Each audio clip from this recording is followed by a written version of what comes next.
Depois de 16 anos, o Corinthians tem um novo grupo comandando o clube. Vídeo de hoje do canal do Nicola traz todos os bastidores da enorme vitória de Augusto Melo, que desbancou André Sanches e companhia e é o novo presidente prometendo reformulação total.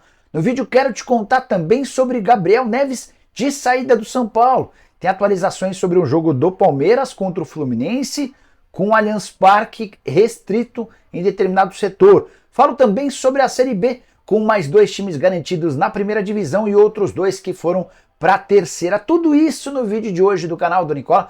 Antes, deixa eu só me apresentar. Me chamo Jorge Nicola, jornalista esportivo com passagens por ESPN, Diário de São Paulo, Rádio Bandeirantes, Bradesco Esportes FM. Minha missão por aqui é deixar você por dentro de tudo que está rolando com o seu clube do coração. Para não perder nada, aperta o botão vermelho de inscreva-se, ative todas as notificações e deixe like para que esse vídeo chegue para mais pessoas, beleza? Bora contar também que todo esse conteúdo é um oferecimento de 1xBet, a mais antiga parceira do canal do Nicola. Tô colocando na tela jogos desse sábado e domingo no Campeonato Brasileiro com os meus palpites para te ajudar a se consagrar. Temos Atlético Paranaense e Vasco nesse sábado, torneio de empate. Fluminense e Curitiba, vou de Flu. No domingo, Botafogo e Santos, acredito na vitória do Botafogo. Atlético Mineiro e Grêmio, vou de Galo. América e Flamengo, vitória do Rubro Negro. Fortaleza e Palmeiras, vou de Palmeiras. Inter e Red Bull Bragantino, tô indo de Inter. Para completar, São Paulo e Cuiabá, vitória do São Paulo. Para você se divertir, na 1xBet é super simples. Pega o link que está no comentário fixo, faz seu cadastro, só não esquece de usar o código Nicola para ter direito a 100% de bônus no valor do depósito. Combinado? Bora começar o vídeo com o tradicional giro de notícias? Não, quero ir direto para a Série B do Campeonato Brasileiro para registrar o retorno do Juventude à primeira divisão do futebol brasileiro, campanha histórica de Thiago Carpini, o mesmo que levou o Água Santa ao vice-campeonato paulista, assume o Juventude na 6ª rodada do Brasileiro da Série B, na 18ª colocação, ou seja, o clube gaúcho estava entre os rebaixados. Campanha histórica, o melhor visitante da Série B, e essa campanha termina com vitória por 3-1 contra o Ceará, no Ceará nesse sábado, vitória de virada e com um jogador a menos. Com o resultado, o Juventude pulou para o 2º lugar e se sagrou vice-campeão e de volta à primeira divisão. Outro que subiu nesse sábado foi o Atlético Goianiense, que nem começou a rodada entre os 4, mas contou com um enorme vacilo do seu rival Vila Nova. O Vila só precisava vencer o ABC, o lanterna, o último colocado e já rebaixado na 2ª divisão. O ABC venceu o Vila Nova por 3-1, com a vitória agregada de 3-0 do Atlético Goianiense contra o Guarani. O Atlético Goianiense subiu na 4ª colocação. Vale a lembrança de que o Vitória e o Criciúma já haviam garantido acesso rodadas anteriores, Vitória inclusive com o título. Então, Vitória, Juventude, Criciúma e Atlético Goianiense são os mais novos integrantes da Série A. E se tem gente subindo, tem gente também caindo. Ficou definido nesse sábado que Sampaio Corrêa e Tombense jogarão a Série C do Brasileiro, se juntando a Londrina e ABC, que já haviam caído de forma antecipada. O Sampaio Corrêa estava fora da zona do rebaixamento, acabou sendo ultrapassado pela Chapecoense. Isso porque o Sampaio Corrêa foi até Recife e perdeu do Sport de goleada 4-1. Já a Chapecoense venceu Vitória por 3-1. Ponte Preta era outra ameaçada, fez 3-0 no CRB. Dessa maneira, impediu que o Tombense pudesse fazer qualquer coisa diferente. O Tombense, só para registrar, também jogou nessa rodada, perdeu por 1-0 para o Mirassol. Então, a Série B está encerrada, definida, com 4 times de volta à primeira divisão e outros 4 rebaixados para a segunda.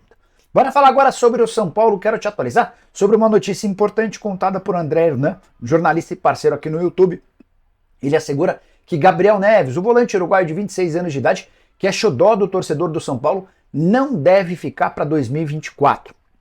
A alegação é de que o Gabriel Neves não tem conseguido desempenhar como se esperava quando da sua contratação. Jogador com um custo alto, comprado por 8 milhões de reais, entre salários, direitos de imagem e luvas, tem vencimentos caros e não consegue, dentro de campo, responder.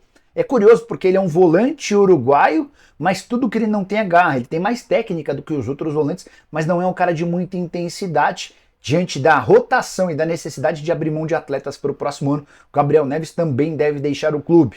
Só para lembrar, antes ele foi titular no último jogo contra o Fluminense e foi expulso aos 29 minutos do primeiro tempo. E a notícia sobre o interesse do São Paulo em negociá-lo surge exatamente depois dessa expulsão, que foi determinante para a derrota contra o Flu. Antes havia ficado 2 jogos sem sair do banco de reservas e havia atuado 18 minutos contra o Red Bull Bragantino. Fato de ser estrangeiro também pesa contra o Gabriel Neves.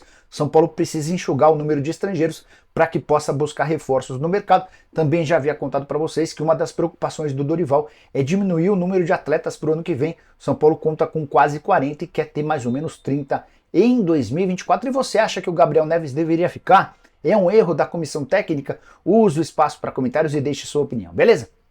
Hora de falar sobre o Palmeiras, que vai jogar contra o Fluminense no Allianz Parque. Essa é a boa notícia. Jogo super decisivo. Pode ser até o jogo do título para o Palmeiras, caso os resultados ajudem. Existia a possibilidade de o Verdão ter de atuar na Arena Barueri, tudo por causa de shows. Partida contra o Flu está marcada para 3 de dezembro. Um dia antes dessa partida haverá o show, uma série de shows de duplas sertanejas, tá? É um show chamado de Amigos. A boa notícia para o palmeirense é que, apesar desse show, um dia antes e de alguns dias depois de um show do Paul McCartney, a W Torre chegou a um acordo com o Palmeiras e ficou combinado que o jogo pode acontecer no Allianz Parque, mas com restrições. Todo o setor do Gol Norte, onde são instalados o palco, onde é instalado o palco no caso, não terá público. A ideia é minimizar confusões, problemas. Já chegou-se a se jogar no Allianz Parque com algumas pessoas, com torcedores atrás do palco, mas há uma série de restrições em relação à visibilidade e optou-se por vender todo o restante do estádio, menos esse setor. De qualquer forma, o Palmeiras vai ter a oportunidade de atuar em casa num jogo decisivo, Fluminense já pensando no Mundial de Clubes. Penúltima partida do Palmeiras, o Palmeiras depois se despede do Campeonato Nacional contra o Cruzeiro. Quero arrematar o vídeo de hoje para trazer a grande bomba do sábado. Augusto Melo é o novo presidente do Corinthians, candidato de oposição, que venceu André Negão, candidato do Grupo da Renovação e Transparência, depois de 16 anos. E com vários presidentes no comando, a Renovação e Transparência deixa o timão. André Sanches, Mário Gobi, Roberto de Andrade, André Sanches de novo e Duílio Monteiro Alves foram os presidentes. Duílio conseguiu fechar com chave de prata a sua passagem como presidente, nenhum título conquistado, o time com uma série de problemas, entre eles uma derrota por 5-1 para o Bahia em casa, a pior derrota da história do clube dentro do seu novo estádio. Essa derrota acontece um dia antes da eleição e o resultado foi uma vitória acachapante do Augusto Melo. O Augusto teve 2.771 votos, ou 66% dos votos, contra 1.413 do André Negão, que teve só 34% dos votos. Recentemente eu publiquei uma pesquisa divulgada pelo pessoal da oposição que falava em 70-30 a favor do Augusto. O pessoal da situação disse que não havia a menor possibilidade dessa derrota acontecer com esses números e ela se aproximou bastante. Só para lembrar, foi a segunda tentativa do Augusto Melo em se tornar presidente do Corinthians. Na eleição passada ele havia perdido para o Duílio por apenas 142 votos. Como é que fica o Corinthians a partir de agora? O que dá para garantir é que uma reformulação gigante acontecerá dentro do departamento de futebol e também com funcionários. O Augusto, em seu primeiro discurso como presidente, assegurou que sua medida inicial vai ser de contratação de uma auditoria para passar o Corinthians a limpo. Tenho certeza que tem muita gente que deve estar preocupada com essa auditoria. Segundo ponto importante, saída de atletas. Em entrevista ao canal, o Augusto assegurou que vai buscar 8 reforços para a condição de titular, de olho no ano que vem, e mais do que isso, vai renovar com pouquíssimos dos atletas com os quais o Timão tem contrato até 31 de dezembro. Casos de Gil, Renato Augusto, Fábio Santos, Juliano. A lista é grande e extensa de jogadores que não têm conseguido dar conta do recado. Jogadores extremamente caros. O Paulinho também faz parte dessa lista, mas precisa ter seu contrato prorrogado porque está machucado.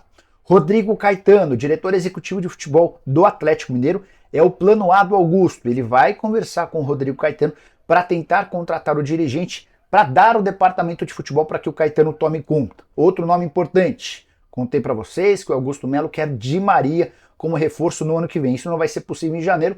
Di Maria tem contrato com o Benfica até junho, mas é um sonho do Augusto Melo contratar o meio atacante argentino, cujo vínculo no Benfica se encerra em pouco mais de 7 meses. Só para completar, funcionários antigos de muito tempo de casa no Corinthians serão demitidos. A reformulação será pesadíssima.